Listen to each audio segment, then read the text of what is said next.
Joining us now, Democratic Congressman Eric Swalwell of California. He's a member of the Intelligence and Judiciary Committees. Congressman, thanks for joining us. Thanks, Will, for having me back. So you believe the Attorney General, Jeff Sessions, made the right call? No, I actually don't think there needs to be an investigation. There has not been a showing of wrongdoing. And so I think this minimal investigation he's doing is just an effort to sing for his supper, to appease Donald Trump. But I think giving any light to this is just an effort to distract away from a lawful investigation into what Russia did, who they worked with, and make sure that anyone who worked with Russia is held accountable. And so I think he's just throwing meat out there to appease the president. Republicans, many of your Republican colleagues, a lot of members of the conservative news media, they have a long list of concerns they wanted addressed, not by some sort of career Justice Department official, a prosecutor, but by a second special counsel. Listen to this. Chairman and I have looked real close at the FBI investigation of the Clinton email scandal, and I've come away believing that it was shoddily done, that there were conflicts of interest, that there was political bias that may have resulted in giving Clinton a pass. The Steele dossier was paid for by the Democratic Party through Fusion GPS. Mr. Steele had associates in Russia that could have easily compromised him, and we believe the FISA warrant process was abused. And the reason we want a special counsel is I think crimes may have been committed. I call on us appointing a special counsel, a second one, to investigate the investigators. You're supposed to give the court the whole truth and nothing but the truth. I don't think they gave him the whole truth. So this needs investigating. The only remedy is a second special counsel. The FBI and the Department of Justice aren't going to be putting the handcuffs on themselves, so we need a second special counsel. Sources telling us tonight that there is a very high probability that Sessions, in fact, will act and that he will appoint a second special counsel. Well, Sessions clearly rejected that recommendation. Do you believe, Congressman, President Trump, will punish Sessions for this decision not to name a second special counsel?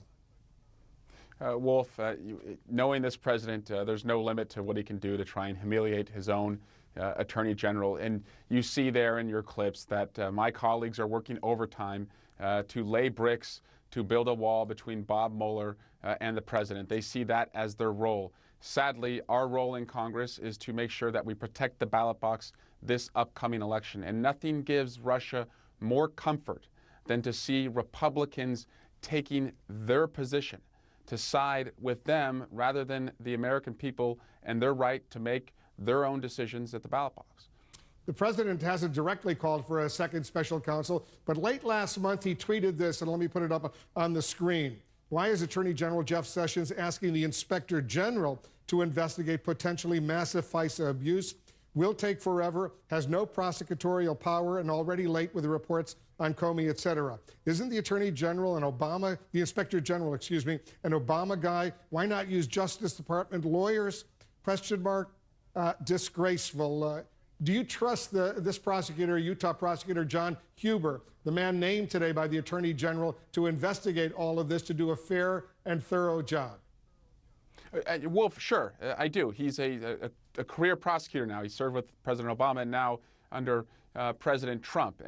But what I am suspicious of and skeptical of is that he will receive pressure from Donald Trump and Jeff Sessions to use this as a way to distract from the Russia investigation. The best thing we can do is allow Bob Mueller to follow the evidence and for this president to just come clean with the American people once and for all as to what he did with the Russians. And as to the diplomats who are expelled, that is just a one-off at this point. He needs to tell the country what is the Russia strategy. How will he achieve it? Will he confront Vladimir Putin directly? Will he actually impose the sanctions? Will he use the resources that are already devoted to countering Russia? Because this is about the ballot box this November more than it's about anything else. And we are vulnerable, Wolf. Well, let me ask you about the Russian retaliation against the Trump administration's move to expel 60 Russian diplomats from the United States, shut down the Russian consulate in Seattle. You know what the Russians did today? They're expelling 60 American diplomats, shutting down the U.S. consulate in St. Petersburg. Do you worry, though, this could lead to a further escalation and a deterioration in U.S.-Russian relations even worse? Well, Wolf, right now there already is a deterioration. They attacked us.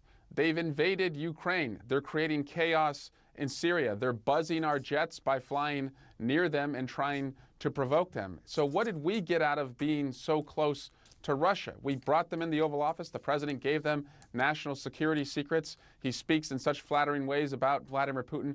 But what do people at home? How does this relationship benefit them at all? It doesn't. It affects our national security. And it's time that we just get tough with them to actually try and change their behavior, because nothing about the relationship the president has with them right now is changing their behavior.